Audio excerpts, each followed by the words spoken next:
mesdames, chers amis, je suis très heureux d'être ici. C'est un privilège de venir à Paris. Je ne viens pas trop souvent, mais heureusement de temps en temps. Je vais d'abord m'excuser que je ne parle pas tellement bien le français parce que je n'ai guère l'habitude de parler le français. Je suis né en Flandre profonde, en Belgique, la Flandre flamingante, du côté de Bruges à Gand. En fait, je pense que Jacques Brel a pensé à moi quand il a parlé entre les tours de Bruges à Gand, parce que mon village est exactement entre Bruges et Gand. Donc voilà, quelque part tout près de la frontière hollandaise. Et après avoir fait mes études à Gand, l'université, je suis parti pour le Canada. Je pensais pour 1 an ou 2 ans, mais 40 ans plus tard, je suis toujours là. J'ai fait des études au Canada, mais pas le Canada auquel vous pensez en tant que Français. Pour vous, le Canada, c'est le Québec. Mais pour nous, le Québec, c'est une autre planète. Parce que moi, j'habite le Canada francophone, anglophone, excusez-moi, je dis sorry, anglophone, l'Ontario. Et à Toronto, nous sommes à quelques 600 km de Montréal. Pour moi, ça fait 700 km parce que je n'habite pas un peu plus à l'ouest. Mais au Canada même, on parle des fois entre le Canada anglophone et francophone, c'est les deux solitudes. C'est un autre monde au Québec. Et bien sûr, on parle français et chez nous, on ne parle vraiment pas le français du tout. Il y a quelques personnes, des fois, qui en parlent quelques mots, mais presque jamais, parce que l'Ontario, c'est la province la plus importante du Canada du point de vue de population, et nous sommes du côté des États-Unis. Alors le business, etc., et la vie culturelle s'oriente vers le sud, vers les États-Unis. Et voilà, c'est comme ça. Et le français, il joue vraiment pas un rôle. Je suis un peu au courant de ce qui se passe en France, je connais un peu l'histoire française, mais c'est vrai, comme Émeric l'a dit, en fait, c'est vrai que j'essaie de distiller un peu tout ce qu'on peut apprendre en lisant les histoires de certains auteurs anglo-saxons, comme on dit ici, comme Howard Zinn, par exemple, qui est très connu et qui a eu un grand succès récemment, je crois, en France, n'est-ce pas? Et voilà, je sais par expérience que ce sont des historiens, ce genre d'historiens, et pas seulement Howard Zinn, qui sont trop peu connus en Europe, et pas seulement en France. C'est la même chose en Belgique, où je retourne aussi assez souvent, bien sûr. Je connais très bien l'Allemagne aussi, c'est la même chose. Il y a beaucoup d'historiens, même d'historiens donc, qui ne sont pas conservateurs, comme la plupart, qui sont presque pas connus du tout en Europe. Mais pourtant, ils sont là, ils sont importants, et trop peu connus. Et ça vaut la peine vraiment de lire ces auteurs-là. Et c'est ce que j'ai fait. Et c'est ce que vous retrouvez dans mes livres à moi, donc sur la Première Guerre mondiale et la Deuxième Guerre mondiale. Et l'entre-guerre, l'interbellum, donc l'histoire de la montée du fascisme, etc. Et j'espère, j'ai déjà écrit un livre sur la Révolution française, que j'espère peut-être sera édité par des gars l'année prochaine ou dans quelques années, on verra bien. Parce que là déjà, je vais vous expliquer en quoi mon livre sur la Première Guerre mondiale est différent des 1000 autres livres sur la Première Guerre mondiale. Surtout il y a 2 ans, en 2014, l'occasion du centenaire, et on a écrit toutes sortes de livres. Alors pourquoi encore un autre livre? C'est la question qu'on me pose, que moi je me pose. Eh bien, il y a plusieurs raisons, plusieurs facteurs qui sont différents. Tout d'abord, trop de livres qui parlent de la Première Guerre mondiale commencent dans ce bel été 1914, quand les vacances allaient commencer, et tout d'un coup, il y a eu un assassinat quelque part dans le Balkan, et voilà, la guerre a éclaté. Une grande surprise, personne ne s'y attendait. Et on commence l'histoire. Alors, l'été, août 1914, on part pour la guerre. On ne peut pas commencer par expliquer la guerre en commençant en juin 1914. Il faut savoir, il faut se rendre compte de ce qui s'est passé auparavant. C'est d'ailleurs pas vrai que c'est une surprise. Ce n'est pas vrai du tout. L'idée que la guerre n'était pas voulue était une grande surprise. La guerre a éclaté à la surprise et l'horreur de tout le monde. Certainement le chef à Paris, à Londres, à Berlin, etc. C'est pas vrai du tout. Pourtant, c'est la thèse d'un livre à succès qui a été édité, je crois, en 2014. Les somnambules. Les somnambules, ça, comme s'ils se sont en fait entrés en guerre comme des somnambules. C'est pas vrai du tout. Ma thèse centrale, dans un sens, c'est que cette guerre-là était voulue. C'était pas une surprise, c'était bien préparé. On a en fait la provoqué. Et quand la guerre a éclaté, il faut Vous savez tous, vous avez tous vu ces images-là, de la grande joie dans les rues à Paris. Tout le monde est si content que finalement c'est la guerre, c'est une guerre qu'on attendait depuis longtemps. Voilà, finalement. C'était une sorte comment on dit en français, le relief, une sorte de soulagement, qu'il y avait finalement cette guerre dont on rêvait déjà depuis longtemps. Mais attention, c'est pas si simple que ça, parce que nous savons maintenant que cet enthousiasme-là n'était pas partagé par tout le monde. Les images qu'on a prises à ce moment-là, c'est sur les Champs-Élysées à Paris et Unter den Linden à Berlin. C'est un public très bourgeois qui salue les soldats, qui en fait saluent l'arrivée, la guerre, qui étaient contents. Mais on sait maintenant que dans les quartiers ouvriers à Berlin, par exemple, que les gens étaient déprimés à la nouvelle de la guerre. On sait que dans les campagnes, en France, en Allemagne, en Russie, en Belgique, en Angleterre, les gens n'étaient pas heureux, pas enthousiastes du tout. Ça, c'est peut-être faux. Bien sûr, les journalistes, il y en avait encore des journalistes en ce temps-là. Maintenant, on se pose la question s'il y a encore de vrais journalistes. Ils étaient bien sûr présents dans les villes, où il y avait des scènes de joie. Mais dans la campagne, on ne l'a pas filmé à la campagne. Mais dans la campagne, les gens étaient déprimés. Parce que vous comprenez, c'était le début de la récolte, la fin juillet, début août. Et les paysans devaient partir pour la guerre, aussi les jeunes. Mais qui va s'occuper de la récolte? C'était pas une bonne nouvelle, ils n'étaient pas soulagés du tout. Et d'ailleurs, non seulement les hommes devaient partir, mais on venait chercher leurs chevaux. Et le cheval, c'était un membre de la famille pour les paysans dans le temps. On n'avait pas encore des tracteurs. Et on savait quand l'armée est venue chercher les chevaux, que les chevaux n'allaient pas revenir. On sait qu'un million de chevaux français ne sont pas retournés de la guerre. En fait, c'est aussi une dimension importante de la guerre. Bon, je ne vais pas trop parler de tout ça, mais je vais revenir à mon point principal. C'est que pour comprendre la guerre, il faut connaître la préhistoire de la guerre. Et il faut essayer de comprendre pourquoi certains gens étaient heureux que c'était la guerre, et d'autres non.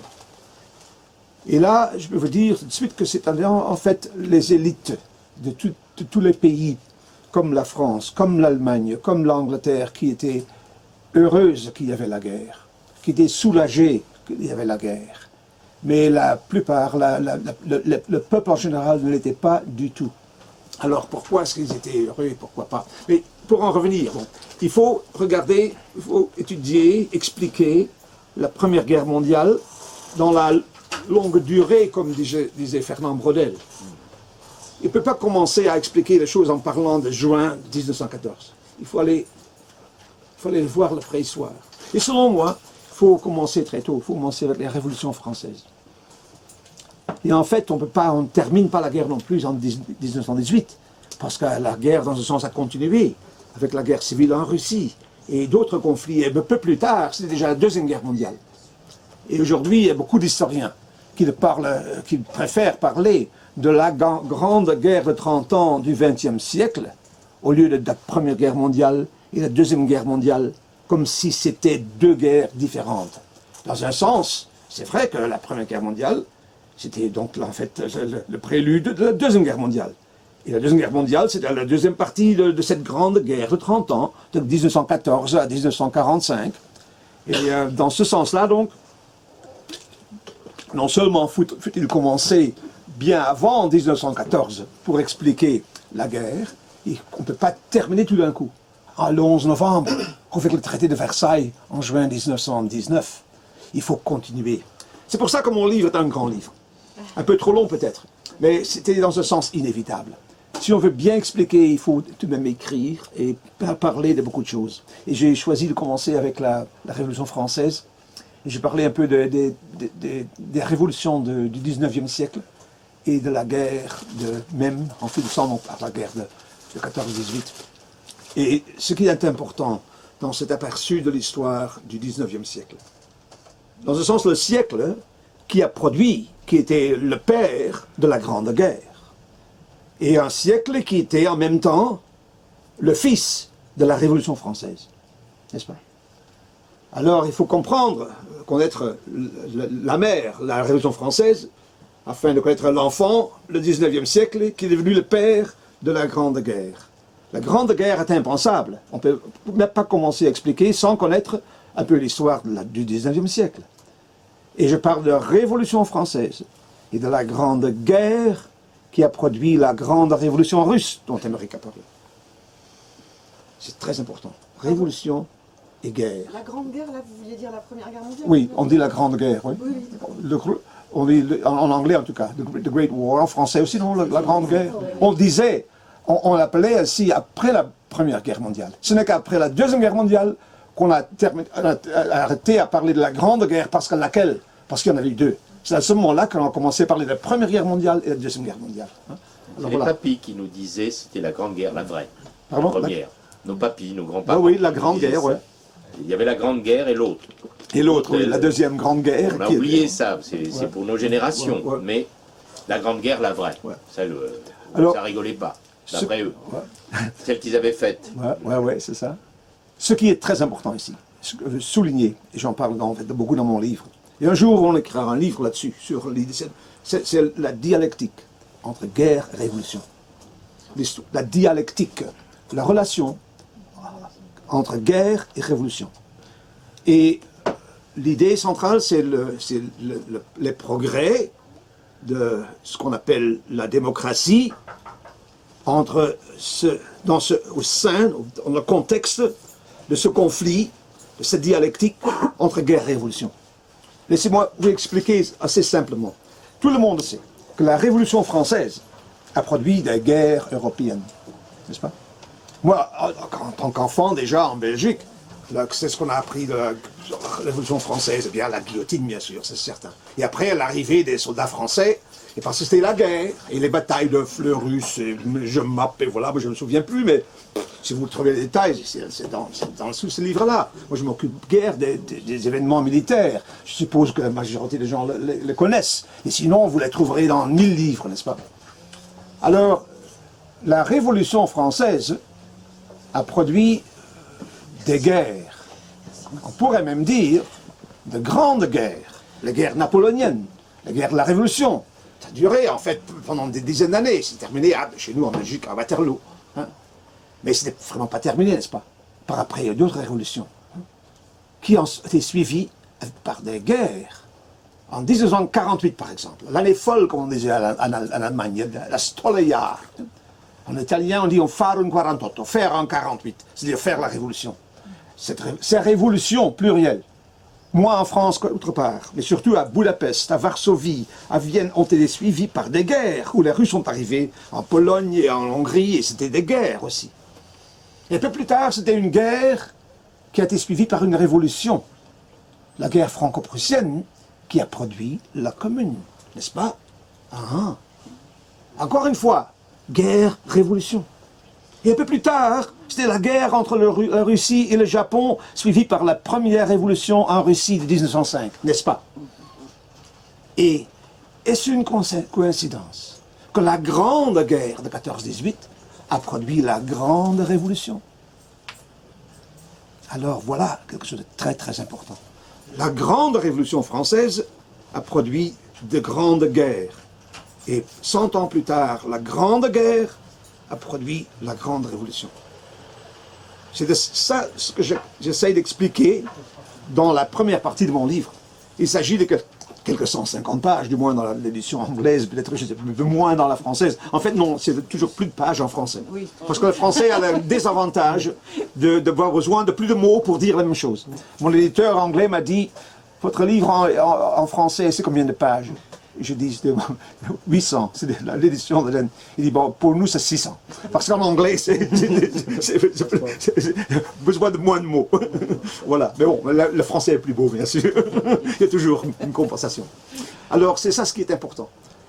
Alors, pourquoi? Il faut se demander, pourquoi la Révolution française a produit des guerres? Et quand on commence à penser à cela et à comprendre, on peut commencer à comprendre pourquoi la guerre a produit la révolution. La grande guerre a produit la grande révolution. C'est le même genre de problème. Eh bien, la Révolution française était même un phénomène social, n'est-ce pas? C'est une révolution sociale. Politique, bien sûr, aussi, mais sociale. Et économique aussi. Et de la Première Guerre mondiale, on dit Non, ce n'était pas un problème social du tout, c'était seulement le nationalisme, un conflit traditionnel entre pays, etc.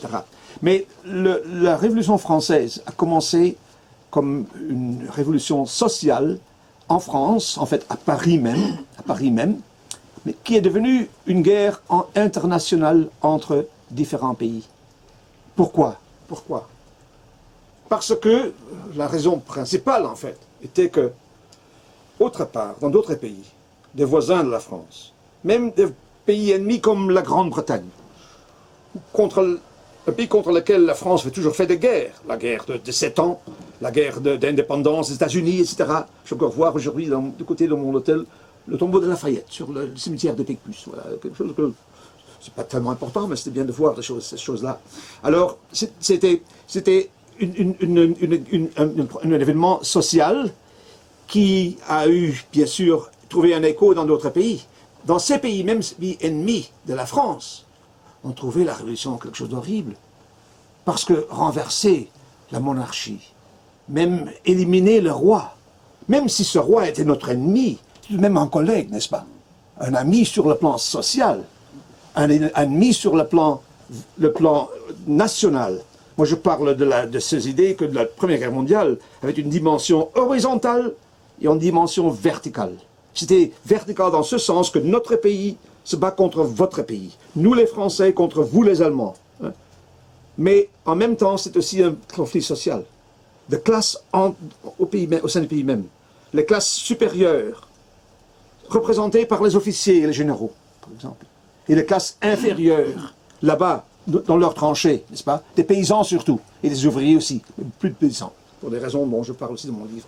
Alors, cette idée qu'on puisse faire une révolution était impensable dans la tête des rois dans toute l'Europe, même s'ils détestaient votre Louis. C'est toujours qu'ils ne devaient pas permettre cela.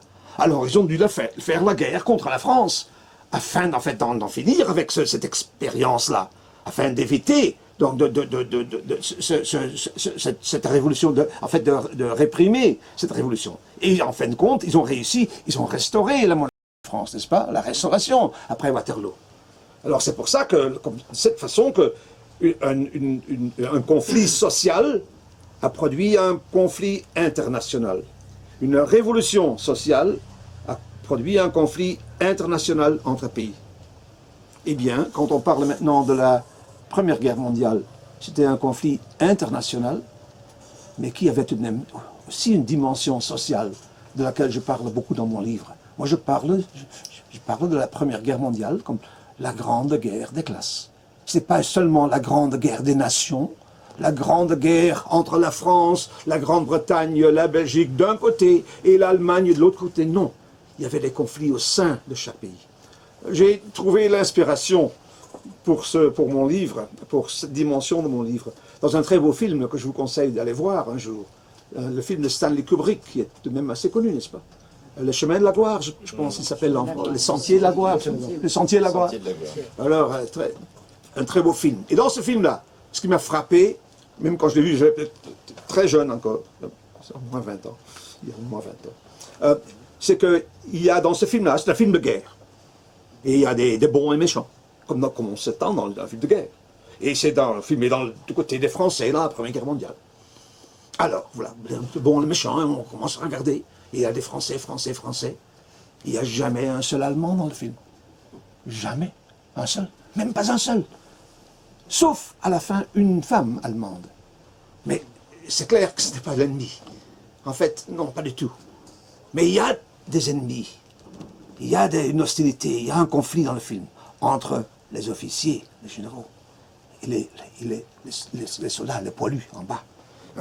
Une guerre, vraiment une guerre. Une guerre sans pitié. Ça, dans le film, tout ça, c'est clair. Alors c'est de ça que je parle dans mon livre. C'est l'aspect social de la guerre. Et quel était, donc, pourquoi donc, encore une fois pour revenir à cette dialectique entre guerre et révolution. Donc la Révolution française a provoqué, pour ainsi dire, a produit des guerres, justement parce que c'était une révolution sociale qui inadmissible, impardonnable du point de vue d'autres les classes dirigeantes dans l'autre pays. Dans le temps, bien sûr, les monarques, l'aristocratie, la noblesse, etc. Est-ce qu'on peut dire la même chose de la Première Guerre mondiale? Pas la même chose, bien sûr, mais quelque chose de très similaire. Ce n'est pas vrai du tout. Un autre grand mensonge de la plupart contenu ou glissé dans la plupart des livres sur la Première Guerre mondiale, c'est que ce qu'on nous a raconté dans le temps le président Wilson, dont tout le monde sait que c'est aussi brave, presque aussi brave qu'Obama aujourd'hui. Moi, je ne croyais pas, mais bon, vous savez ce que je veux dire, je suis un peu cynique. Alors, Wilson a parlé, la Première Guerre mondiale, c'était la guerre pour la démocratie. Oui, il a dit ça. Il a dit, il doit être vrai. Mais non, c'est pas vrai. Pas vrai du tout. Pourquoi l'Amérique est entrée en guerre en 1917? Est-ce que vous le savez? Est-ce que vous croyez que c'était pour sauver la démocratie? Ils avaient pu venir sauver la démocratie en 1914, n'est-ce pas?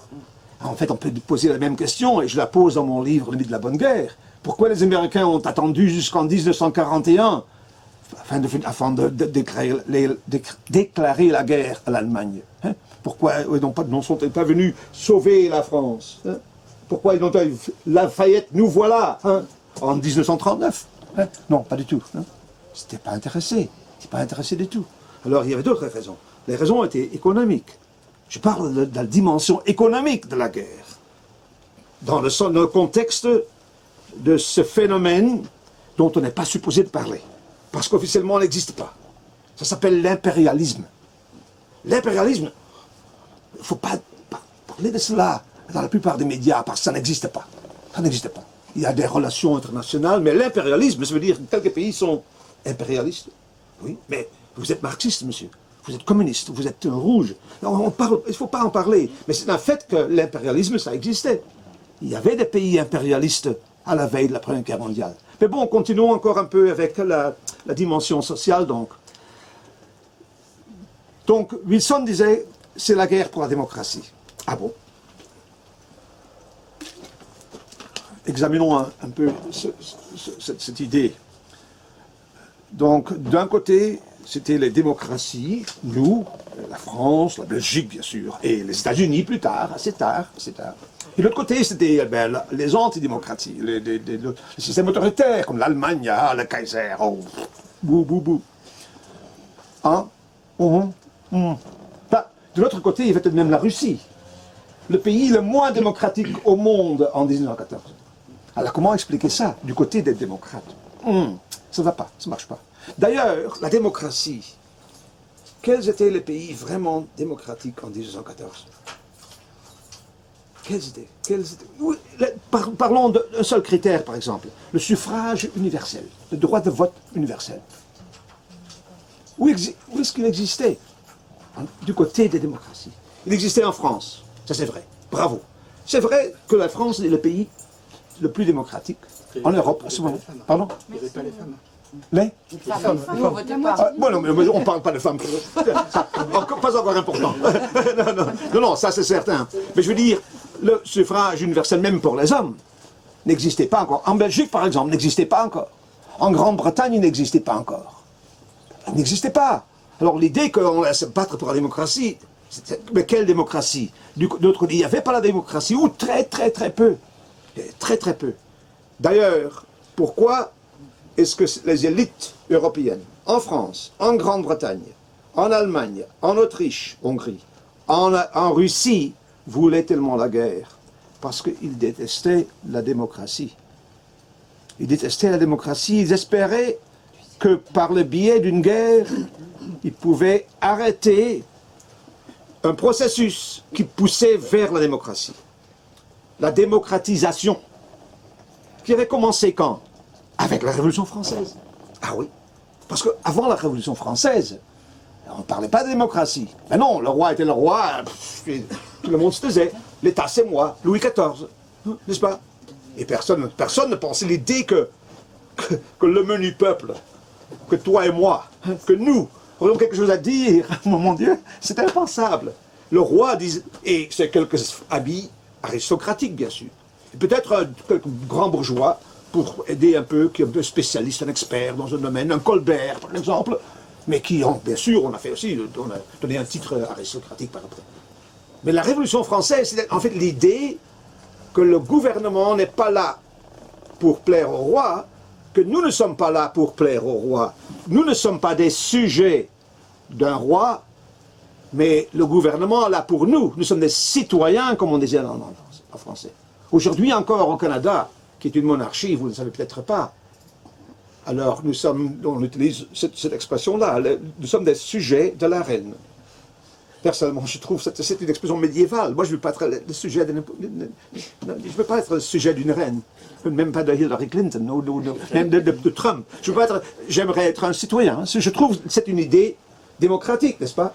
Et je suppose que la plupart d'entre nous sommes des démocrates. Peut-être non, parce qu'il y a des gens qui ne croient pas dans la démocratie. Ça, c'est certain. Et par exemple, les élites ne croyaient pas. C'est clair que le roi Louis XVI, un bon garçon, ce que je sais, du point de vue personnel, mais il détestait l'idée de partager le pouvoir avec le menu peuple. Impensable. Imaginez-vous, impensable. C'est la fin du monde. C'est la fin de notre civilisation. Ça ne va pas. Ils sont trop bêtes et cruels. Pas du tout. Alors, ils n'aiment pas la démocratie. Aujourd'hui, on nous fait croire, dans nos médias, que tout le monde, tous nos grands chefs sont tous des démocrates. Ils adorent la démocratie. La reine, non, elle adore le roi Albert en Belgique. Ils sont si démocratiques. Mais c'est pas vrai du tout. Ils se sont battus contre la démocratie. Les rois préféraient l'ancien système. Le système où ils avaient tout le pouvoir. L'État, c'est moi, Louis XIV. Ça, c'était l'idéal. Et même de voir partager un tout petit peu déjà. Une monarchie constitutionnelle, parlementaire, oh, c'est déjà trop. C'est à cause de cela, sa résistance contre ce système-là, qui est en fait la solution au début de la Révolution, qu'on a dû exécuter Louis XVI, n'est-ce pas? Mais d'autres rois ont compris que mieux la moitié de la tarte que rien du tout. Et en Belgique, quand le pays scandinave, les monarques ont pu survivre. C'est toujours une belle vie d'être monarque, de vivre dans un château, pour couper des rubans comme ça, et de boire du champagne. Moi, j'aimerais être monarque. Dans ma prochaine vie, peut-être, mais pas autant dans la Révolution française. Alors, et l'aristocratie et l'Église, tous ces représentants de l'Ancien Régime, est-ce qu'ils étaient heureux? Est-ce qu'ils étaient préparés à partager le pouvoir avec le menu peuple? Avec vous? Pas du tout, pas du tout. Alors, heureusement, les Anglais sont venus, et les Prussiens et les Autrichiens, et en 1815, c'est terminé. Je ne vais pas vous parler de Napoléon et de son rôle dans tout cela, parce qu'autrement, je ne parlerai jamais de la Première Guerre mondiale. Mais ce sera dans un autre livre, n'est-ce pas, Emery? C'est celui sur la Révolution française. Alors, heureusement, donc, on a pu remettre l'horloge à l'heure de l'Ancien Régime. Mais ça ne marchait pas très bien, parce que la boîte de Pandora avait été ouverte. Maintenant, il y avait des gens un peu partout qui disaient, oui, c'est une bonne idée, il faut la démocratie, de plus en plus. Et sans vous donner les détails, vous savez que le mouvement révolutionnaire pour démocratiser, pour pousser la démocratisation en avant, au lieu de l'arrêter et faire reculer, tout cela a continué. Il y a eu de nouvelles révolutions en 1830, 1848. Quelque chose de très important s'est passé en 48 et en 71, comme on dit en Belgique, en 71. Deux révolutions, 48 et 61. Jusqu'en 48, une des classes révolutionnaires était la bourgeoisie. Enfin, après tout, la Révolution française, la grande, 1789, c'était la monarchie, l'aristocratie et l'Église contre tous les autres. La bourgeoisie, les sans-culottes et le peuple en général, les paysans, etc. Mais en 48, le prolétariat, pour ainsi dire, le menu peuple, s'est montré un peu plus agressif qu'auparavant.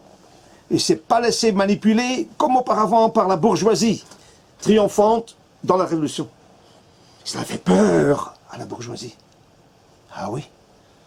Alors, la bourgeoisie s'est dit, on a déjà tout de même obtenu quelques avantages, peut-être c'est mieux de le laisser comme ça, d'arrêter maintenant. Parce que ce mouvement révolutionnaire, ça devient dangereux.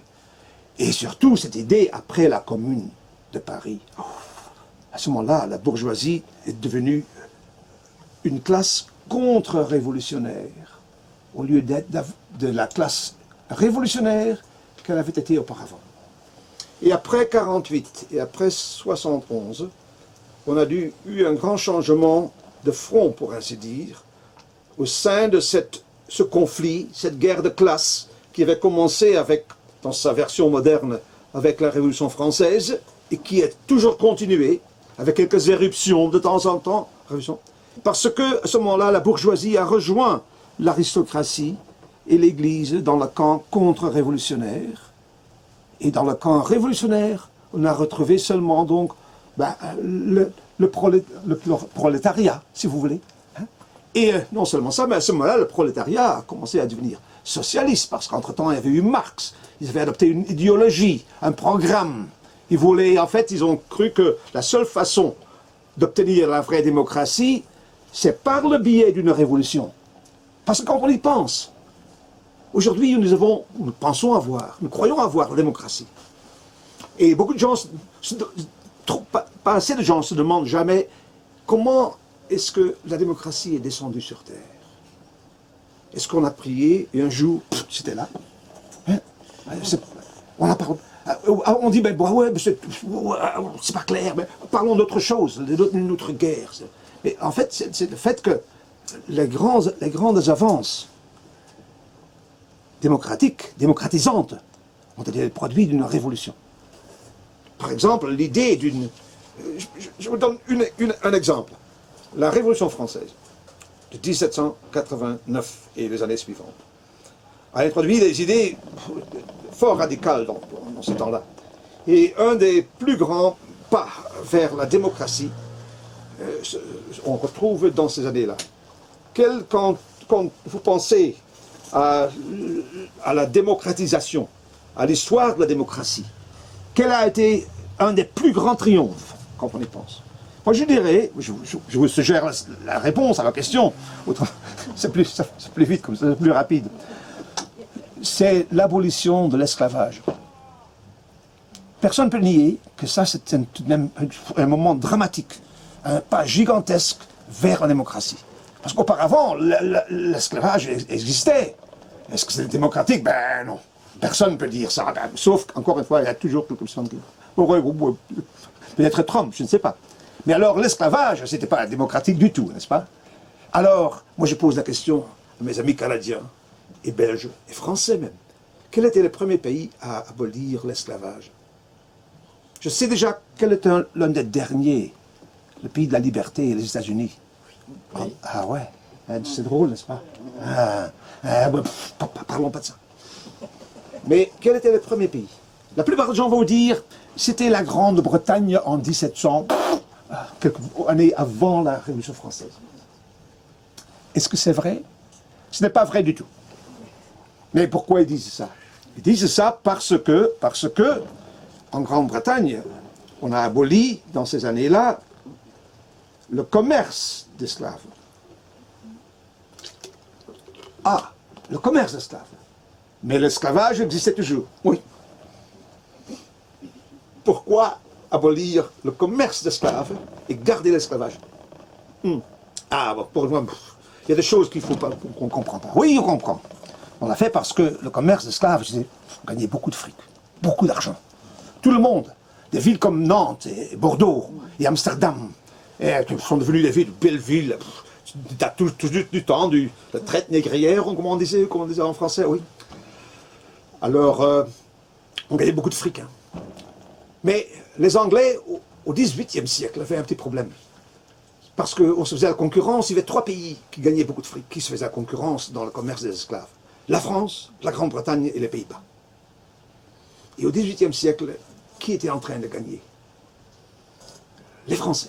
Oui, bravo, pour une fois les Français. Ouais, bravo. Oui, ils étaient les meilleurs. C'est à cause de ça, Nantes, Bordeaux, de belles villes. Hein. C'est pas une coïncidence que c'est de là-bas que venaient, au temps de la Révolution, les Girondins, les représentants de la haute bourgeoisie. Hein. C'est à cause de ça. Hein. Les Français étaient les meilleurs, surtout qu'ils avaient des bastions de l'esclavage, comme le Saint-Domingue, par exemple. Et les Britanniques se sont rendus compte qu'ils ne pouvaient plus faire la concurrence aux Français. Alors, comment faire? Eh bien, entre-temps, la Grande-Bretagne s'est emparée de l'Inde. Des milliards de gens qui voudront travailler pour nous, pour des sous. On n'a pas vraiment besoin d'esclaves. Mais en déclarant le commerce des esclaves hors la loi, et la Royal Navy va intercepter tous les navires qui transportent l'esclave. On élimine le problème. On tue donc en fait le commerce français des esclaves. Mais ils n'ont pas aboli l'esclavage. L'esclavage est resté dans toutes leurs colonies. Ils n'avaient rien contre. Alors est-ce que c'est une victoire pour la démocratie? Non, c'est une victoire pour le commerce, pour le business. Alors ne dites pas que c'est d'un grand mérite. Mais le premier pays qui a aboli l'esclavage, c'était la France révolutionnaire. Sous qui? Robespierre. Ce monstre-là. Excusez-moi, c'est lui ce qu'il a fait. Ah oui, mais aujourd'hui, Robespierre, comme Staline. Mais pas de statue ici à Paris, hein, de Robespierre, pas de rue, rien. Totalitaire. Oui, totalitaire. Mais par après, on s'est débarrassé de Robespierre et on a réintroduit l'esclavage en France. Ah, qui a fait ça? Napoléon. Et des statues partout, des boulevards, Napoléon en grand. Excusez-moi, je ne comprends pas. Si nous croyons vraiment à la démocratie, pourquoi glorifier un Bonaparte et démoniser un Robespierre? D'ailleurs, un autre grand pas vers la démocratie, c'est le suffrage universel. Qui en a parlé pour la première fois? Robespierre. Qui a plus d'élections du tout? Bonaparte. Alors, il y a quelque chose qui ne cloche pas ici. Hein? Pourquoi faire semblant que nous sommes tous des démocrates quand nous en fait, nous ne parlons même pas. Nous, on ne parle jamais. Moi, j'ai étudié l'histoire en tant qu'enfant, déjà on parle de toutes sortes de batailles, et de rois, et de généraux, et des héros, mais on ne parle jamais de ce fait très important, l'abolition de l'esclavage.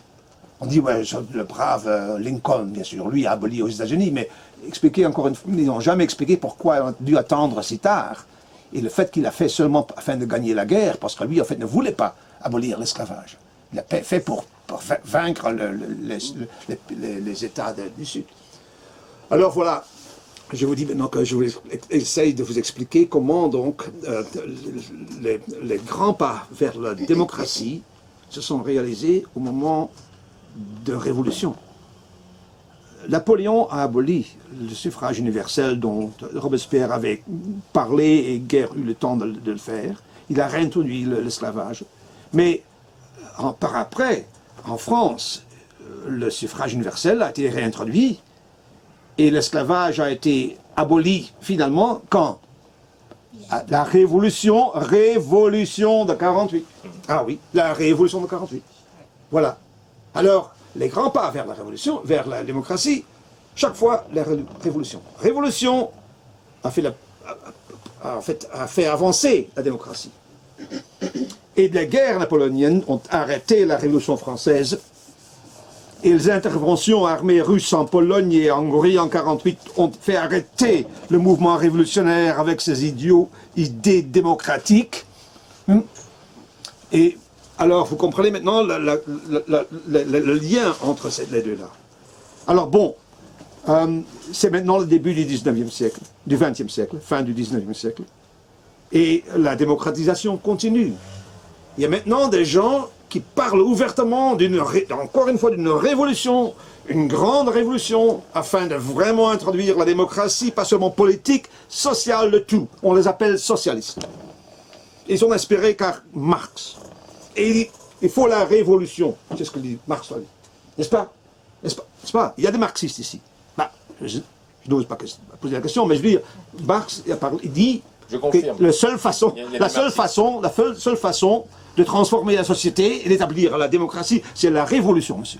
Et tous les partis socialistes, qui sont devenus très grands et très populaires en ce moment-là, en Belgique, en France, en Allemagne, le plus grand parti socialiste en Europe et au monde, c'était le parti social-démocrate en Allemagne. Toujours là. Mais il n'est plus socialiste aujourd'hui. Mais je veux dire, il était là. Et ils parlaient de révolution. Ils avaient dans leur programme la révolution, monsieur. De se débarrasser de l'empereur et de Bismarck et de tous ces gens-là, mais aussi renverser le capitalisme.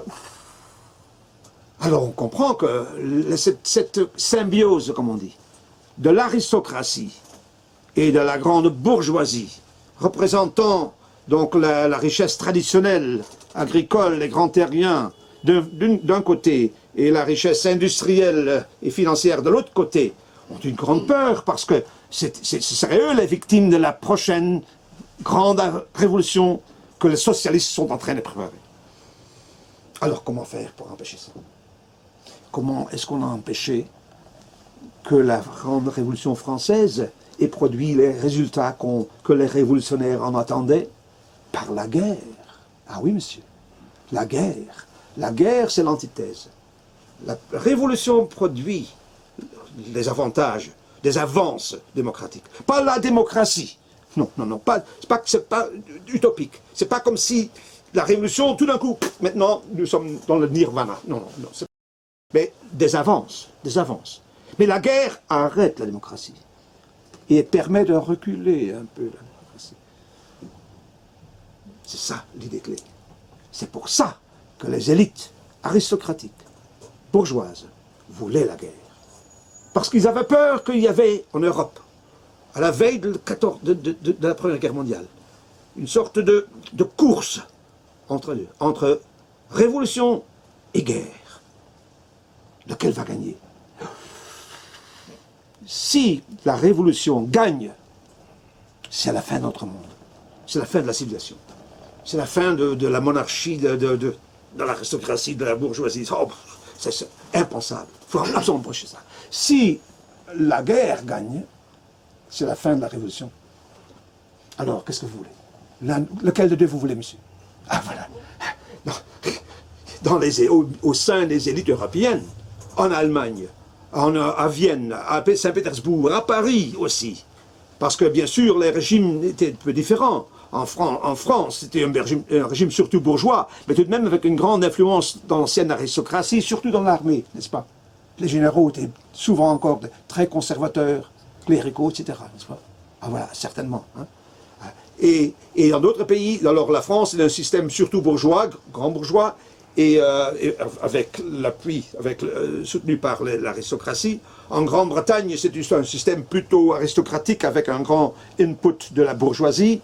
En Allemagne, c'était surtout l'aristocratie, mais aussi avec un grand rôle pour la bourgeoisie, les groupes et les banques, etc. Et en Russie, c'était un système presque 100% aristocratique, hein, de l'ancien régime, n'est-ce pas? Alors tous ces gens-là, tous peur de la révolution. Ils ont un seul ennemi en commun, la révolution. Ils ont compris que pour empêcher la révolution, pour empêcher cette grande catastrophe, il faut une grande solution. Il faut une guerre. Il faut une grande guerre. Et moi, je n'étais pas là pour leur expliquer tout ça. Mais on a étudié un peu l'histoire. Et où ils ont trouvé des bouquins où c'était, voilà, c'était clair. C'est là, ouais, c'est un grand philosophe qui nous dit que la guerre, formidable. Qui nous dit que déjà, chez les Romains et les Grecs, c'est une élite qui doit avoir le pouvoir en main. Et les métèques et les esclaves, bon, commencez pas à leur donner un mot à dire, commencez pas avec ça, c'est la fin du monde. Quel est ce grand philosophe? Nietzsche, montre-moi le livre, Dominique, le livre de Le Sournois. Nietzsche, c'est le grand prophète, c'était le grand antidémocrate, et le grand prophète de l'idée que c'est par le biais d'une guerre qu'on peut annuler, en fait, arrêter le processus de... Un petit livre que je vous conseille aussi. Après avoir lu le mien, et seulement après, je vous conseille de lire.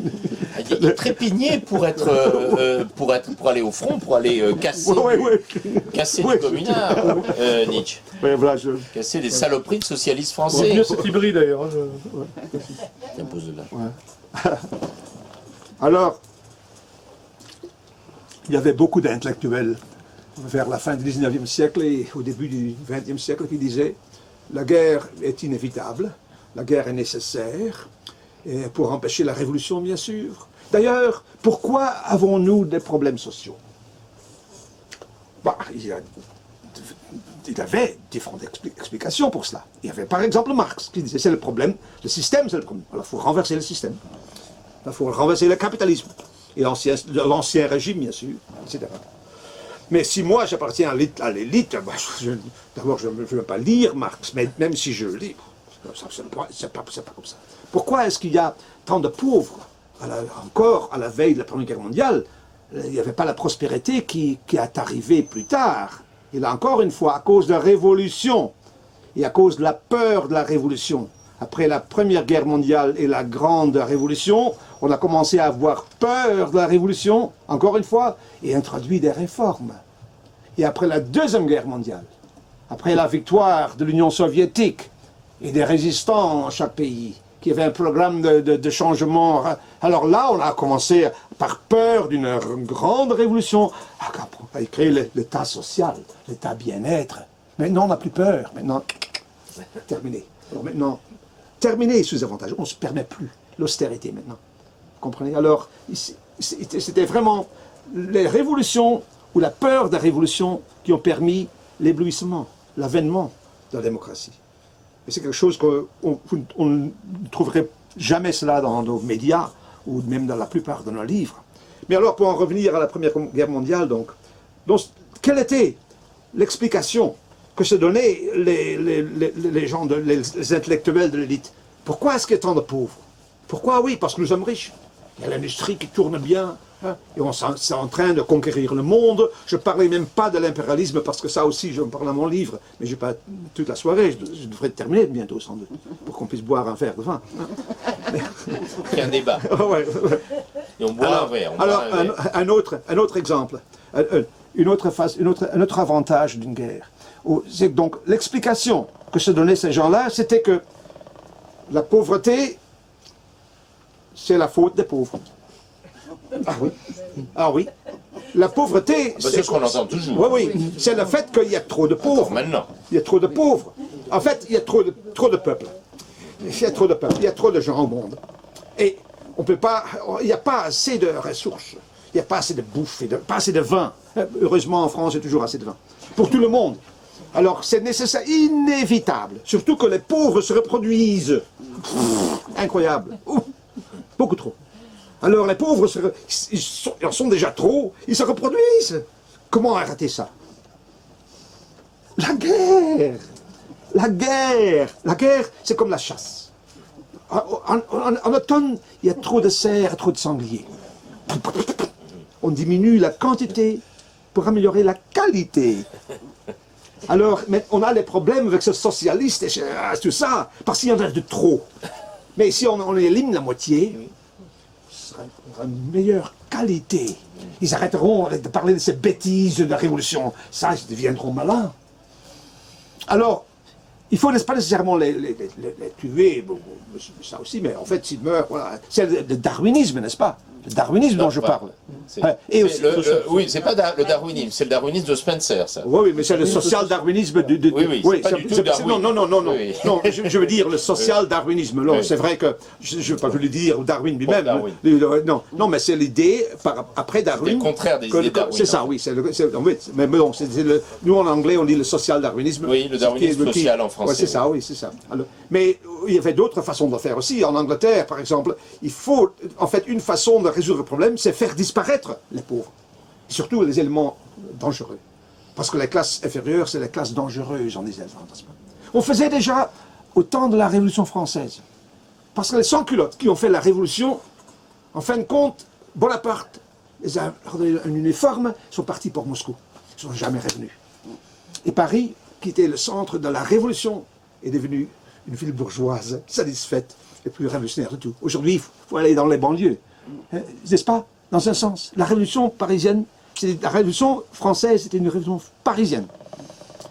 Mais en fait, on a fait disparaître les révolutionnaires. Ils sont devenus des soldats.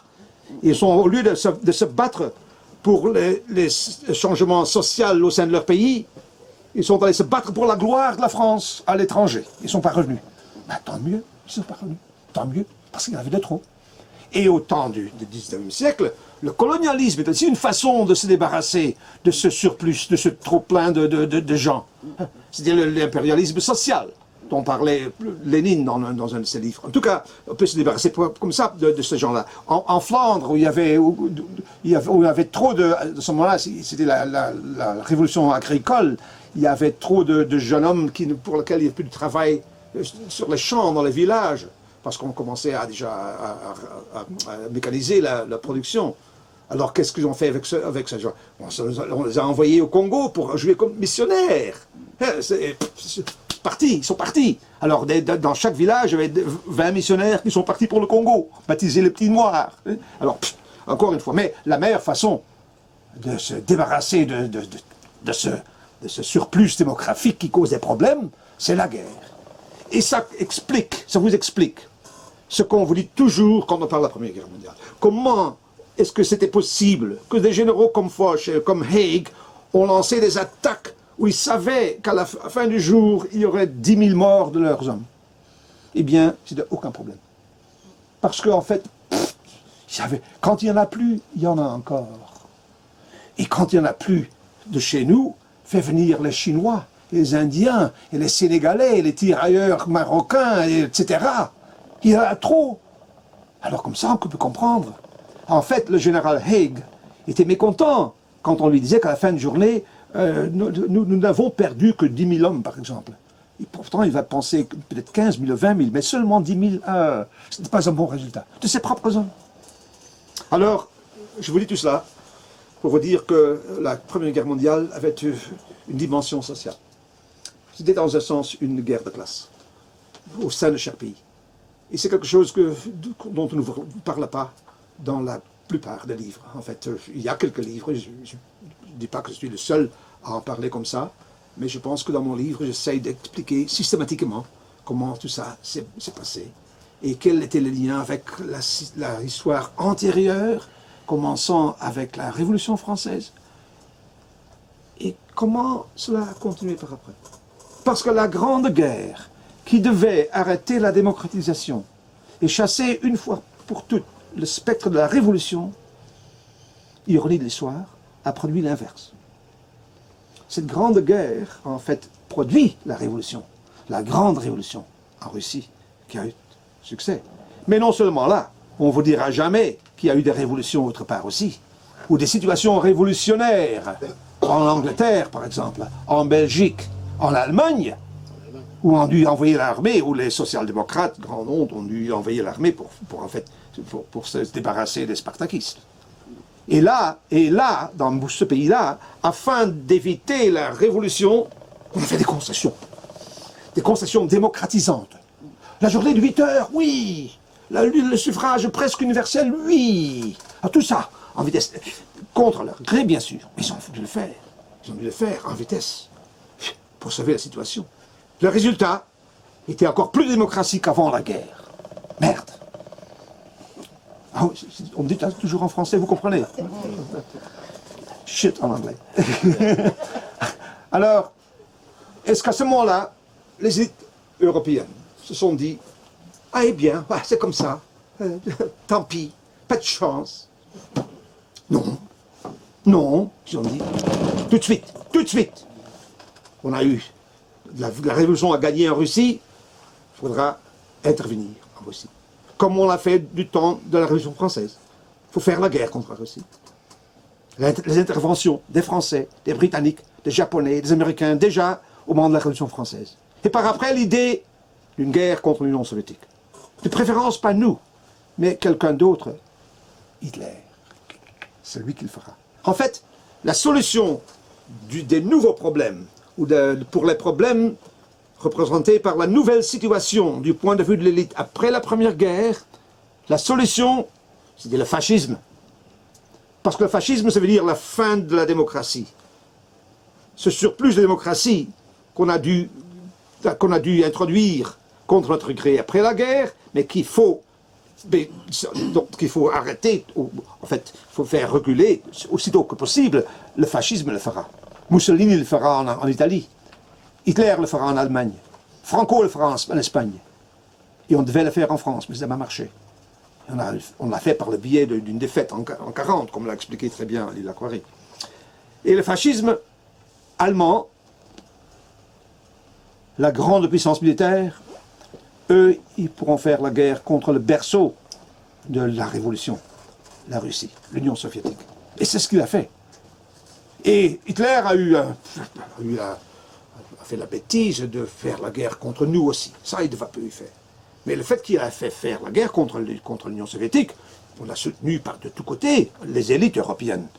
La politique de l'apaisement, comment on dit en anglais, l'apaisement n'était pas là par peur, Hitler. Non, c'était pour l'encourager de marcher vers l'Est. Main libre à l'Est, en France, c'est main libre à l'Est. Main libre à l'Est, c'est ça, oui. Et comme ça, il sera occupé là-bas, et il fera pour nous, il fera le plaisir de nous débarrasser de l'Union soviétique, du berceau de la Révolution. Mais là, encore une fois, ça va marcher comme ça. Et pour ça aussi, encore une fois, on a souhaité une guerre. On a eu la guerre, mais pas dans les circonstances qu'on s'était attendu. Mais il y a eu la guerre contre l'Union soviétique. Et là, encore une fois, ironie de l'histoire, c'est l'inverse qui s'est produit. C'est le pays révolutionnaire, pour ainsi dire, l'Union soviétique qui a gagné contre l'Allemagne. Et cela a causé de nouveaux problèmes. Et encore une fois, juste pour en terminer, encore une fois, on a dû faire des concessions démocratiques dans la plupart des pays, après la Deuxième Guerre mondiale. Maintenant, on a même dû donner le droit de vote aux femmes, imaginez-vous. Imaginez-vous. Alors, comment arrêter ça? Comment se faire? La guerre froide. Encore une fois, une guerre. La guerre froide. La guerre froide aussi était une guerre antidémocratique. On a dû faire des concessions, mais en fait, une fois la guerre froide gagnée, c'était la fin de l'État-providence. Bon, je laisse... C'est déjà trop loin de la Première Guerre mondiale. J'ai urgemment besoin d'un verre de vin parce que je vais t'amener ça. Les guerres me causent un peu soif. Je t'amène le verre de vin. Bravo. Est-ce que tu es encore en état comme de répondre à 2-3 questions? Il y en a peut-être? Oh oui. Avec un verre de vin à la main. Je vais t'amener le verre de vin. Je voulais juste que tu rappelles pendant que je vais le chercher. Parce que puisque la question a été soulevée, j'en ai pour 30 secondes, madame. Je vous passe tout de suite la parole. Que tu rappelles qui a accordé le droit de vote aux femmes en premier? Quel pays? Ben, c'est Lénine. Ah, voilà. Oui. Alors, est-ce qu'il y a des questions? Oui. Oui. Si vous aviez eu à choisir entre la position de Piotr Kropotkin, qui a été plutôt pour que les anarchistes fassent la guerre de 14, Ouais. et au contraire, des gens comme Victor Serge, notre compatriote Victor Serge, qui était à ce moment-là en prison à la Santé à Paris, qui était contre l'adhésion volontaire, disons, des soldats étrangers en France. Je parle des étrangers, surtout de tous les... Il y avait énormément d'étrangers à Paris à ce moment-là. Donc Kropotkin disait, l'argument de Kropotkin, c'était la France est le pays le plus démocratique, Oui. et l'Allemagne est le pays le plus impérialiste. Oui.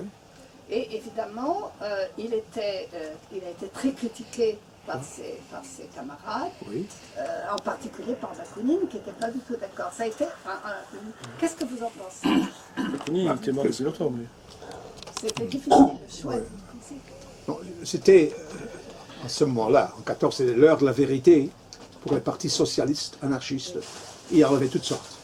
Et ça, c'est certain. C'est pas comme si, même par après, les communistes en Union soviétique, ce n'est pas un bloc monolithique. On sait maintenant très bien le livre que je viens de... Oui, c'est ça, donc on parle beaucoup.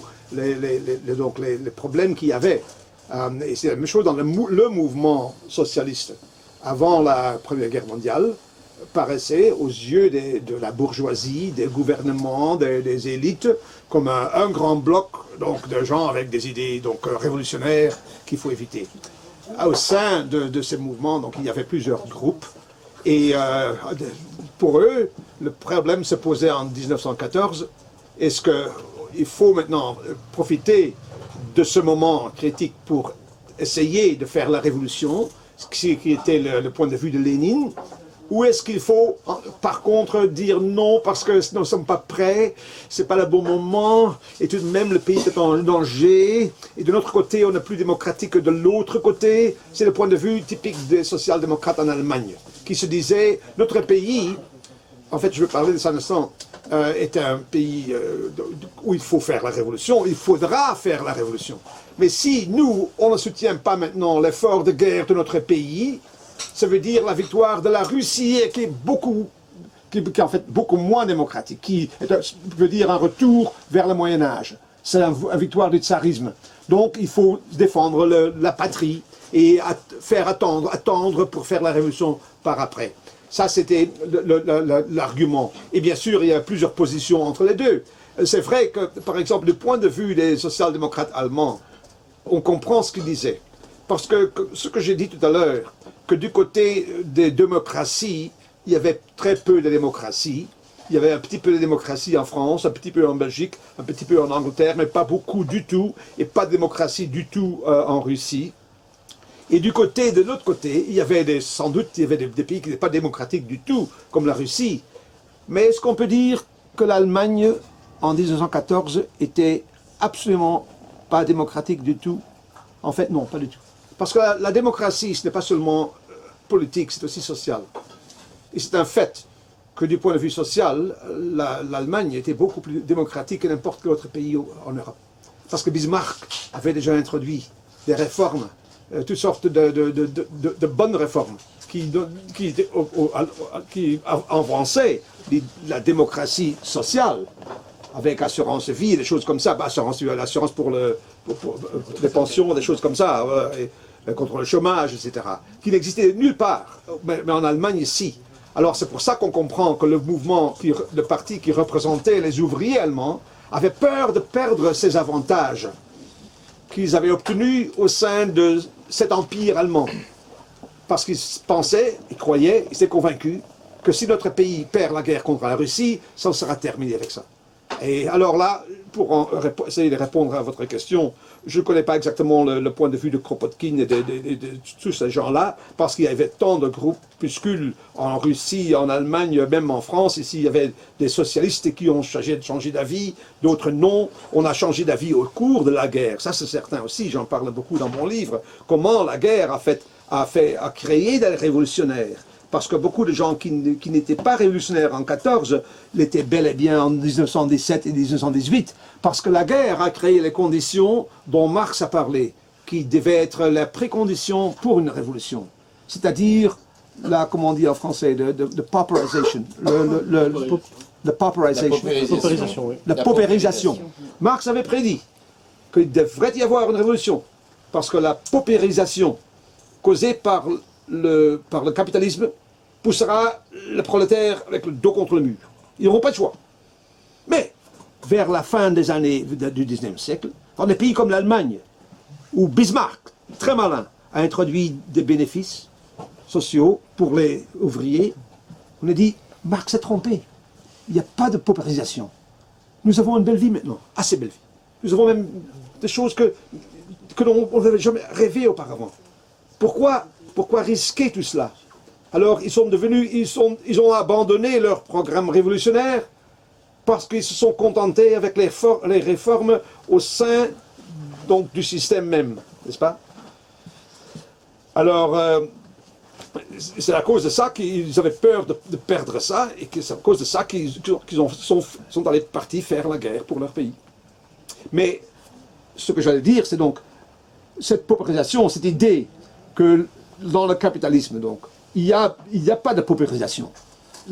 Même au sein du capitalisme, c'est possible que donc il y aura une évolution, pas une révolution, vers une meilleure vie, même pour les prolétaires. Ça, c'est donc l'essence. On a dit donc, Marx s'est trompé. Mais pendant la guerre a créé, en Allemagne et autre part, précisément la paupérisation du peuple et des soldats. L'immésiration, on dit en anglais, immiseration, du peuple, des soldats. La guerre a rendu leur vie si misérable qu'ils ont voulu faire la révolution. Et c'est ça donc qui a changé, la guerre a tout changé. Est-ce qu'on peut dire aussi que être pour la guerre, ça a amené directement en prison les 5 bolcheviks qui ont Oui, bien voté sûr, contre la guerre, on avait peur, bien sûr. on avait Les peur. gens étaient sur le carnet B en France, c'est-à-dire que Oui, s'ils se déclaraient pour la guerre, ils préfèrent être ministre qu'à la Oui, prison, oui, en fait. bien sûr. C'était le choix. Ils était avaient des facile. avantages. Voilà. Oui, il y a je ne sais pas si vous connaissez la théorie de Robert Michels. Roberto Michel, ah oui, oui. Michel, sur les oligarchies qui se sont formées au sein des partis social-démocrates. notamment, qui avait... Ou bien il y a eu un embourgeoisement de l'élite des partis. Et eux, ils avaient quelque chose à perdre aussi, comme les ouvriers en général. Ils croyaient avoir quelque chose à perdre. Et voilà. Alors la guerre a causé la paupérisation qui devait mener à la révolution. On va prendre une Ce- question. Alors, Il y avait une autre question. Ce jeune homme Merci pour votre exposé.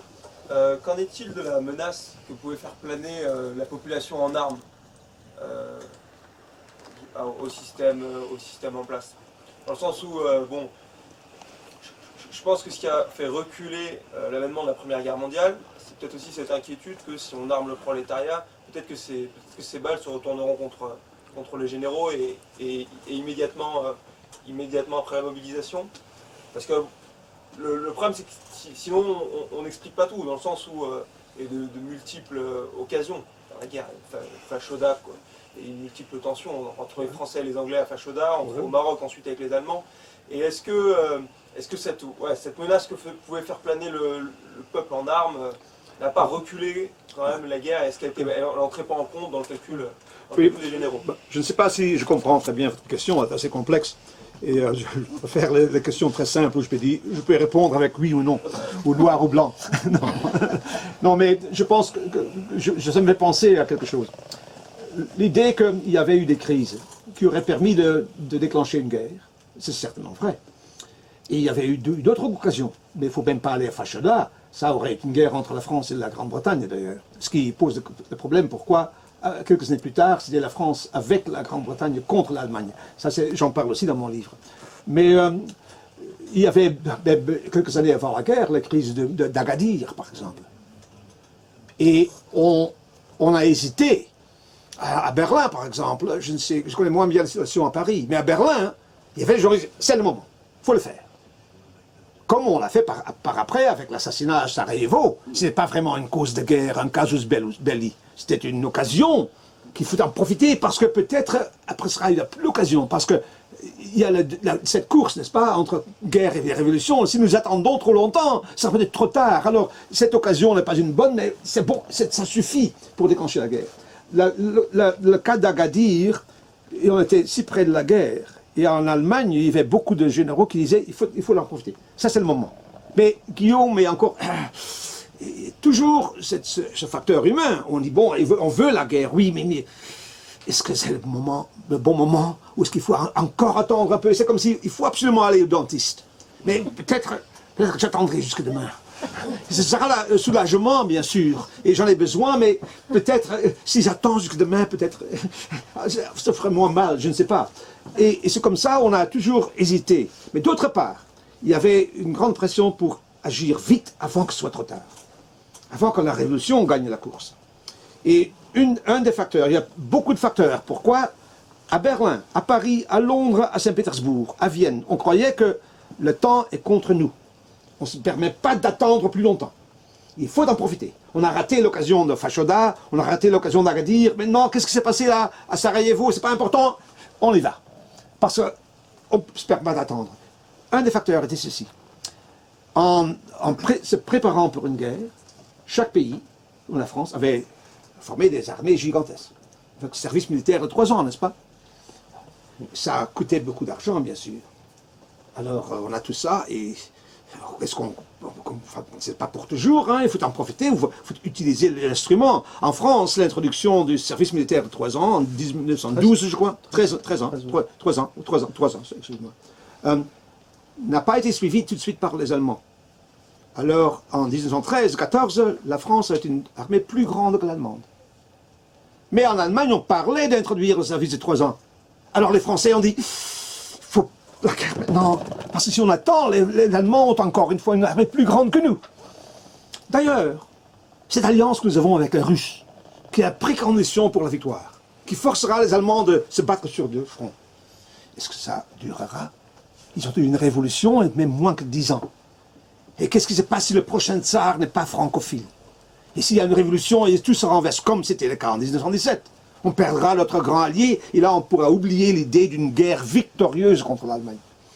Et en Allemagne, on se disait, en Allemagne, Engels avait prédit avait cru au moins, que dans l'armée, la grande armée allemande, qui devait de plus en plus grande, les officiers sont bien sûr des aristocrates, surtout les généraux, les officiers. Et en Angleterre aussi, parce que pour être un officier, il faut être un gentleman, n'est-ce pas? Quand on est gentleman, on est automatiquement officier. Et quand on n'est pas gentleman, pas moyen de devenir officier. Et comme ça, on garde le contrôle de l'armée. Mais si l'armée continue à devenir plus grand, gonflée, on n'aura pas assez d'aristocrates et de grands bourgeois pour devenir officier. Il faudra recruter à la base.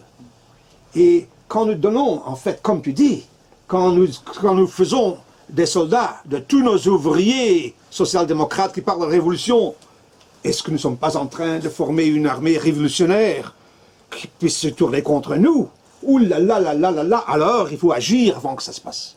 Il faut agir en 14, parce que la situation est toujours assez bonne pour garder le contrôle. Mais ils avaient peur, D'autant que la situation que le jeune homme évoque, qui naît avec la Révolution française, entre parenthèses, le peuple en âme, avant c'était des armées de métier, mercenaires. Oui. Mais cette situation, effectivement, c'est le résultat de la Révolution russe. C'est le premier moment où ce risque émerge. Jusque-là, personne n'en avait conscience parmi les classes dirigeantes. Est-ce qu'on peut citer un détail de ton livre, parce que tu parles de ces généraux Le problème, c'était pas posé. Britanniques, plein de morgues, et ce que j'ai appris dans ton livre, c'est incroyable, le terme Tommy, qui désigne le soldat anglais, c'est un terme qu'on utilisait pour désigner les domestiques. Les domestiques, oui. Comme on disait Betty pour les femmes, Ouais. donc on dit le Tommy avec le côté sympathique des vagues chansons. Et c'est pour ça que les soldats anglais n'aimaient pas être appelés Tommy. Parce que Tommy, c'est un domestique. C'est incroyable. Là, vraiment, la guerre de classe, on la voit vraiment là dans le. Et c'est pour ça que je voulais vous dire, c'est un livre où vous en serez rendu compte, c'est un livre kaléidoscopique. C'est-à-dire que là, il vous a fait le résumé sur 2 siècles, le point de vue de l'hélicoptère. Mais des fois, on redescend, on remonte, on redescend. La bibliographie est incroyable. On peut rentrer, si vous avez envie, là vous avez toute la guerre de 14 résumée, si vous avez envie de creuser sur un autre sujet, vous pouvez le faire c'est pas pour faire de la publicité comparative, je ne vais pas comparer les historiens, d'autant plus que c'est aussi un historien de métier très intéressant, Yann Kershaw, mais maintenant les éditeurs, c'est plutôt une remarque que je fais à l'éditeur, les éditeurs interdisent aux auteurs de faire des notes de bas de page. On parle quand même d'un historien qui est quand même connu. Il s'excuse en disant « j'ai pas pu, mon éditeur voulait pas de note de bas de page ». Là, c'est ça qui est intéressant, c'est que si vous voulez, c'est la vulgarisation, mais c'est pas la vulgarisation vulgaire, c'est une synthèse intelligente, le point de vue est essentiel, c'est totalement saisi, et c'est surtout, ça s'est mis à la hauteur de toute la bibliographie qu'il y a, et justement, c'est pour ça qu'il a fait cette... il s'est dit, qu'est-ce que j'apporte de plus par rapport aux autres, parce que simplement, il les a lus, et il peut savoir en quoi il les dépasse, et en même temps inciter les personnes à découvrir d'autres thématiques. Voilà, je fais mon devoir d'éditeur, et on va repasser Il y avait une autre parole au... Oui. Il y avait, il y a quelqu'un à qui on a coupé la parole, à qui on a, ou alors ça va être le moment du réconfort. Excuse-moi, je vous ai interrompu, vous voulez parler. Monsieur, c'est vous que non, vous voulez reposer une question? Moi, je Non, voulais poser une question, je ne peux pas être filmé, s'il vous plaît. Bon, d'accord. Si je vous comprends bien, l'immense majorité des historiens professionnels sont conservateurs et ne dénoncent pas ce que vous dénoncez, ou vous donnent une version très différente de la... Attention, quand j'ai conservateur, dans un sens très général, quoi. C'est-à-dire la plupart des historiens confirment un peu ce qu'on sait déjà, ou qu'on nous a dit déjà auparavant, donc c'est une guerre où la France et la Grande-Bretagne représentaient la démocratie, et l'Allemagne non, et la Russie certainement pas, et où la révolution russe, mais ça c'est autre chose, son lien avec la Première Guerre mondiale, en fait, parlons pas de ça maintenant parce que c'est un thème tout à fait différent, restons avec l'histoire militaire, et tout de suite, par exemple, on parle des traités de Versailles, et on ne parle même pas de ce qui s'est en train de passer avec les interventions en Russie, comme si ça n'avait aucune importance.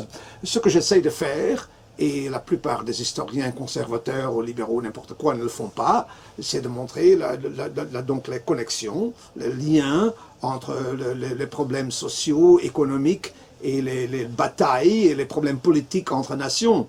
Et voilà, tout ça c'est important parce qu'on ne peut pas séparer. On ne peut pas séparer la dimension économique et sociale de la dimension politique et les événements militaires, etc. Alors, quand je dis la plupart des historiens conservateurs, bon, je vais peut-être lui dire les historiens, en anglais, il y a un beau mot pour ça, mainstream. Alors, les historiens qui sont populaires, par exemple, comme Ian Kershaw, ce sont des auteurs, des historiens qui sont populaires dans ce sens qu'ils seront interviewés à la radio en Angleterre et aux États-Unis. On en parle, ce sont des gens sérieux, tandis que rarement, quoi. J'ai déjà été invité, mais bon, c'est rare.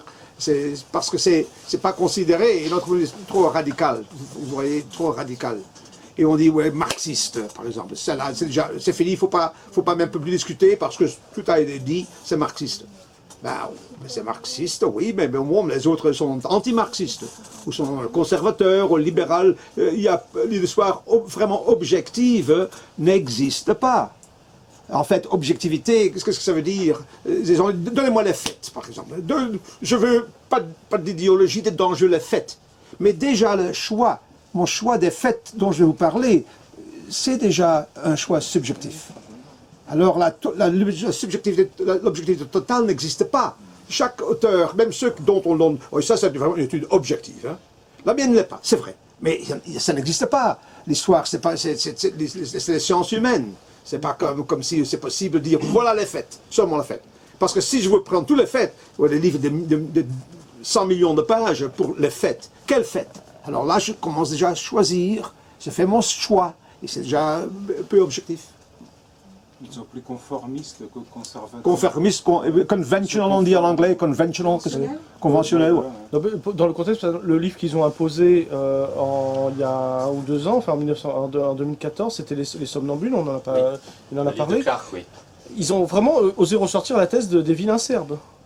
Alors, en reprenant 10 ans auparavant ce qui s'était passé, le changement de dynastie, en creusant, c'était une manière subreptice de réexpliquer la guerre de 14 par le meurtre d'un archiduc.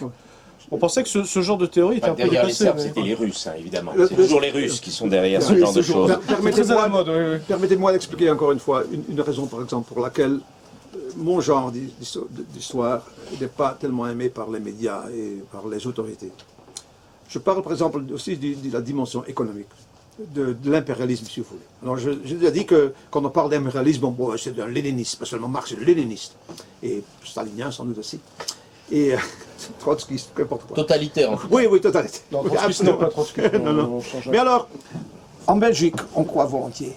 Et en Angleterre, on vous dira, pourquoi l'Angleterre est entrée en guerre en 14? Est-ce que vous le savez? Est-ce que vous le savez? Qui le sait? Ah, parce qu'on parle de Fashoda. Même 15 ans plus tôt, la Grande-Bretagne et la France n'étaient pas des alliés du tout. Et la Grande-Bretagne était un grand ami de l'Allemagne. En fait, la reine est allemande. La dynastie est allemande. Et tous les Mountbatten, c'est les Battenberg. Ce sont des Allemands, tous Allemands. Alors, ils étaient, depuis Waterloo, c'était Blücher et Wellington ensemble qui ont vaincu votre petit Napoléon. Hein? Mais tout d'un coup, c'est la grande amitié entre les deux. Ah, pourquoi? Pas un amour que tout d'un coup ils ont découvert. Non, il y avait du business dans le business.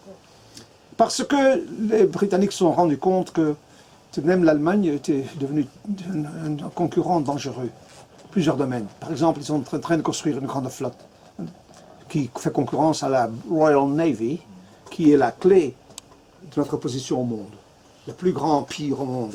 Sans Royal Navy, pour protéger les lignes de commerce, etc. C'est impensable.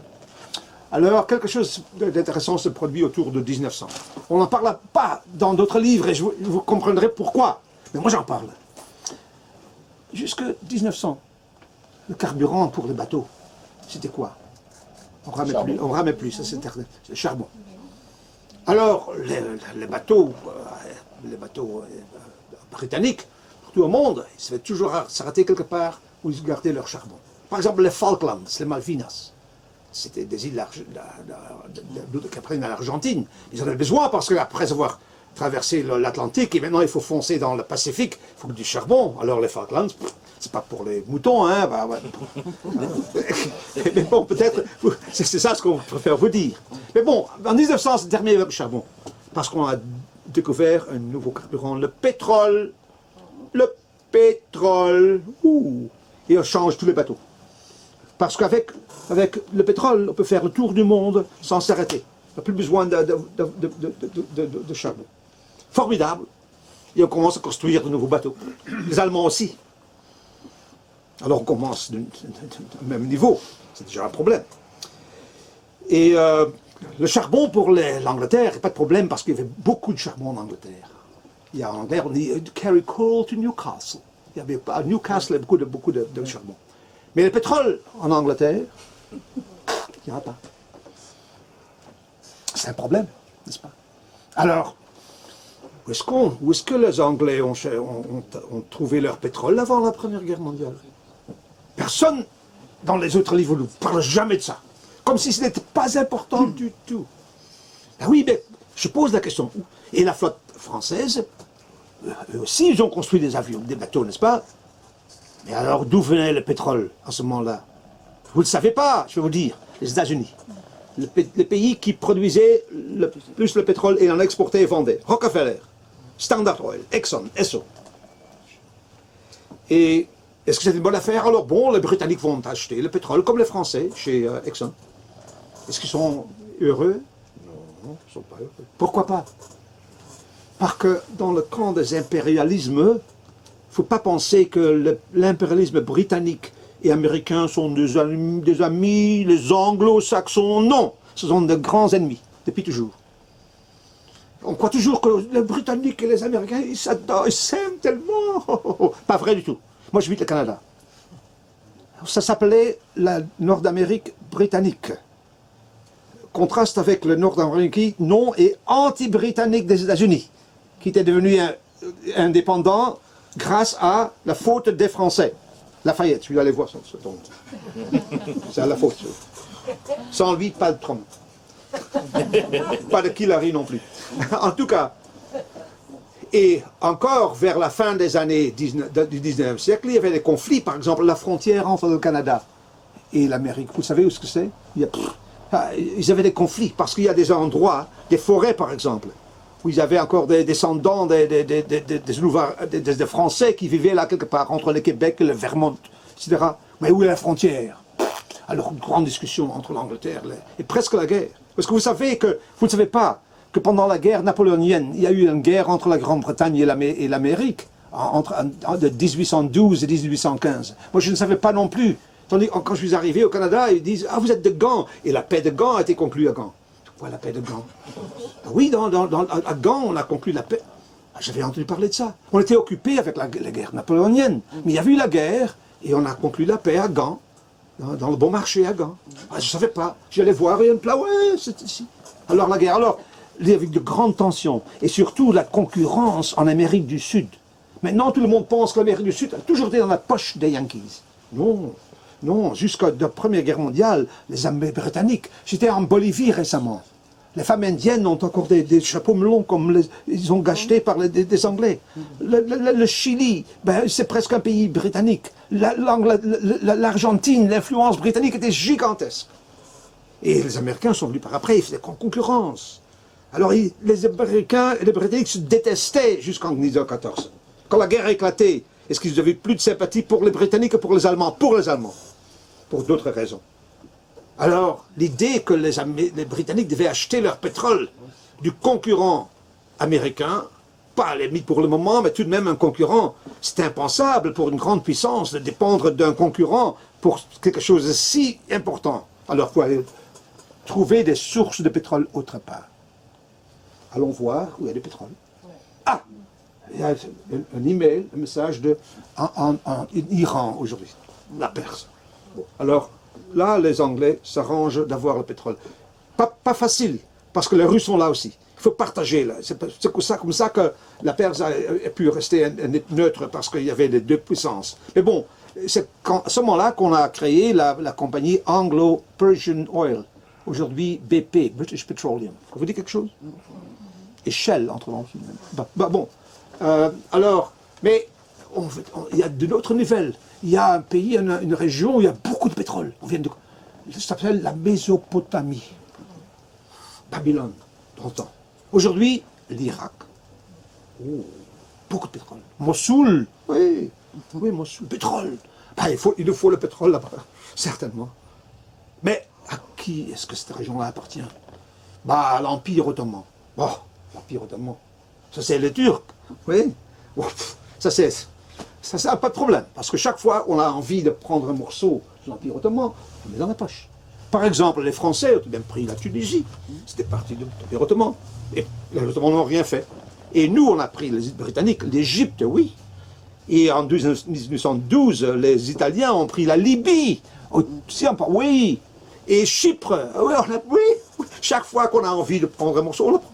Alors on va prendre la Mésopotamie. Ah, aucun problème. Qu'est-ce qu'il faut en faire, ces pauvres Ottomans, contre l'armée britannique? Attention, pas si facile que ça. Les Ottomans ont un allié depuis quelque temps. Ah, qui ça? L'Allemagne. Kaiser. L'Allemagne. Ah oui. Et qu'est-ce qu'ils foutent ensemble? Eh bien, ils sont en train de construire un chemin de fer. Ah, de Berlin à Bagdad. De Berlin à Bagdad. Mon Dieu, quel projet! Et c'est pour le tourisme?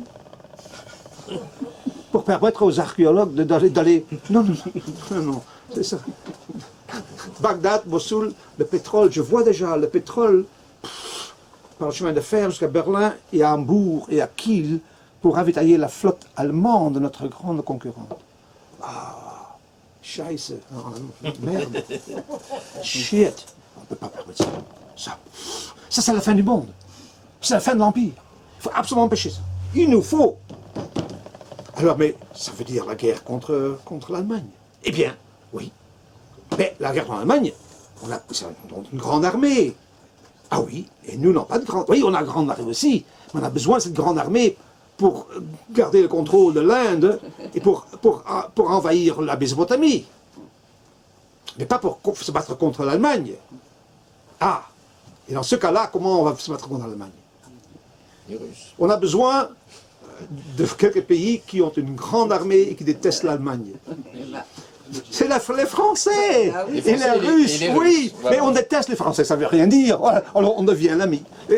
Voilà. C'est dans ce contexte-là que la France est devenue l'allié des Britanniques. Et pour l'Allemagne, pour les Français, c'était bien aussi, parce qu'avoir un autre allié, il ne comptait pas sur les Britanniques. Parce que les Britanniques, c'était clair, allaient envoyer une petite armée symbolique pour assister les Français. Tout le monde s'est convaincu qu'entre les Français et les Russes, ils pouvaient s'occuper de l'armée allemande en Europe et gagner. Et entre-temps, nous, la plupart de l'armée britannique était stationnée en Inde. Et où est-ce qu'ils sont arrivés le premier jour de la guerre? Devant Basra. Et où ils étaient à la fin de la guerre? À Bagdad, et à Damas, et à Jérusalem, dans le Moyen-Orient. Et qu'est-ce qu'ils ont fait là? Ben, ils sont allés préparer des sources de pétrole. Ah oui. Mais, alors, pour faire cette alliance avec les Français, ils ont donc dit aux Français, est-ce que devenons amis, devenons alliés. On s'aime, maintenant on s'aime. On ne savait pas, mais maintenant, je vous aime. Ah oui, oui. Eh bien, mais les Français, on vous aime aussi. Oui, oui, on vous aime aussi. Parce que, surtout si vous voulez bien nous rendre quelques services quand viendra cette guerre contre les Allemands. Nous, on s'occupera de l'affaire, t'en fais pas. Mais ce serait gentil si votre flotte protégerait nos côtes au nord, là, empêcherait les flottes allemandes d'entrer dans la Manche, etc., tu vois, parce que nous avons la moitié de notre flotte en Méditerranée. Ah oui, c'est promis. Et même tout, envoyer quelques troupes aussi. Oui, un petit armée, 100 000 hommes, oui, c'est pas beaucoup, mais bon, pourquoi pas. Ça fait une différence en 14, attention. Hein. Alors, bon, ils font ça. Et les Anglais, bon, met un accord, met l'accord entre les généraux et le gouvernement.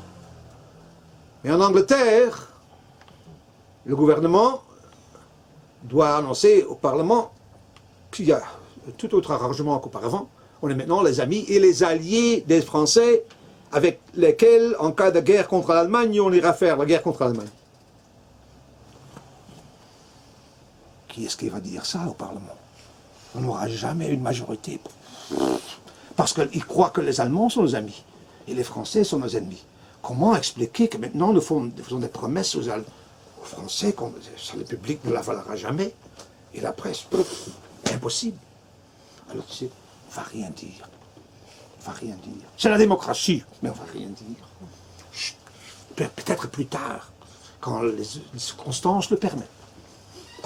Ça fait rien. Tout d'un coup, la guerre éclate. Il y a Londres, téléphone. C'est Paris.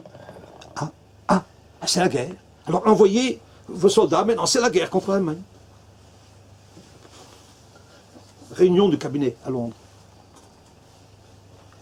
Ou bien on dit aux Français non. On leur a fait des promesses. Ils comptent sur votre flotte.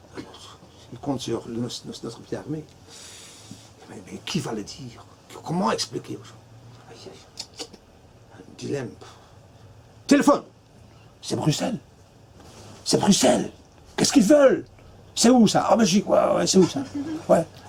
Ils disent que les Allemands vont les envahir afin de marcher vers la France.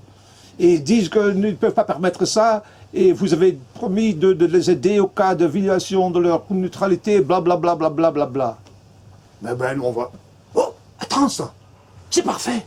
C'est l'excuse qu'il nous faut pour déclarer la guerre à l'Allemagne. Et on dira que c'est pour sauver la petite... comment s'appelle la petite... Belgique. Oui, c'est pour les Belges. Le sort de la Belgique ne jouait aucun rôle dans le calculus des Britanniques. Mais ils avaient besoin d'une excuse.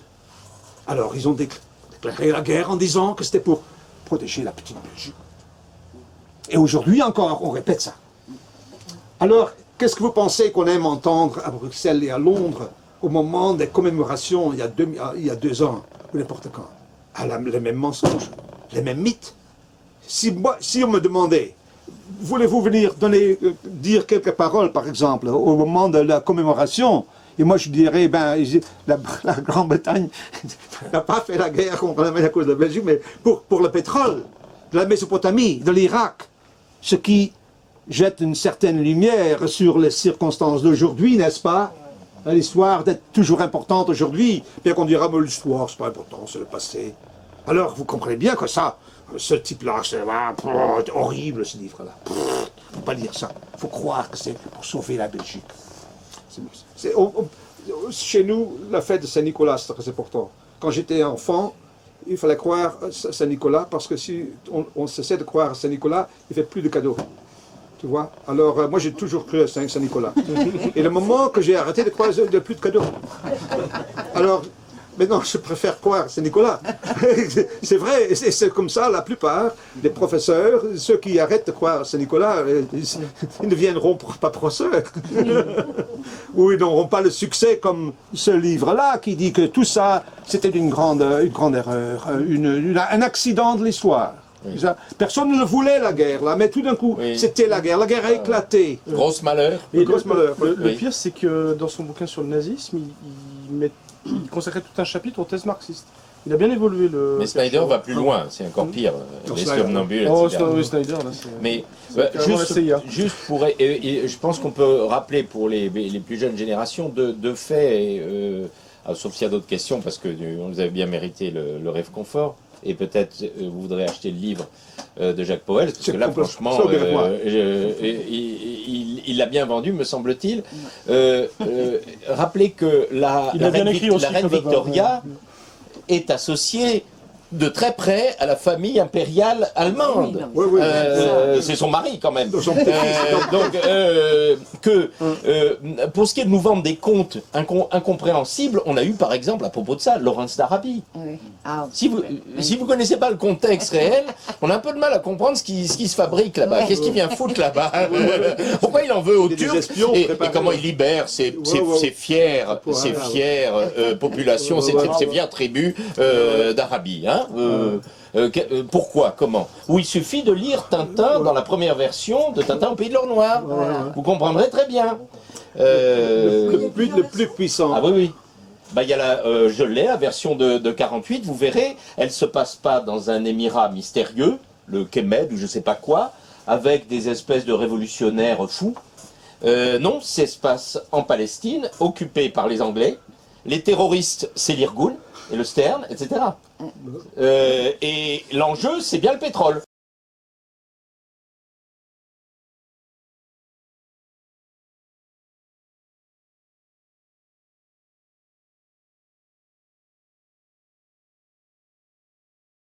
L'argument le plus puissant, selon moi, contre l'idée que cette guerre, Première Guerre mondiale, était une guerre pour la démocratie, comme le disait le président Wilson, c'est qu'à la fin de la guerre, quand les puissances occidentales, comme on dit, là, surtout la Grande-Bretagne et la France et les États-Unis, ont eu la chance de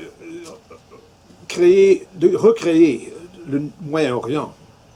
Ils ont créé des États qui étaient, dont un, l'Arabie Saoudite, est aujourd'hui le pays le moins démocratique au monde, oui. où en fait c'était un retour vers le Moyen-Âge. Moi je parle souvent de 1914 comme un retour en arrière, en fait. On voulait retourner vers le passé, vers le Moyen-Âge dans un sens. L'âge d'or, l'aristocratie, la monarchie, de l'Église, etc. Et dans un sens, les Britanniques ont créé en Arabie Saoudite une sorte d'État médiéval, un État en fait, qui appartient à une famille. Alors c'était l'antithèse d'un État démocratique. Et ça, c'est une création des Britanniques, à la fin de la guerre, soi-disant pour la démocratie. C'est idiot, mais on ne parle pas de ça non plus. On a Et sauvé la démocratie au Koweït. La Palestine aussi, c'était une création. Ah oui, bien sûr, tout ça. Il y avait le partage entre la Palestine et le Levant français. Ouais. Ah oui, vous vouliez Ça pas explique filmer, pardon. Il y a la déclaration Balfour. Hein. Ça explique la déclaration Balfour, c'est le pétrole, hein. Faut pas rêver. Et ainsi de suite. Donc lisez le livre de Jacques Pauwels, maintenant que vous allez enfin tout comprendre. Ouais, tout comprendre. Merci. Merci. Hein. Merci beaucoup.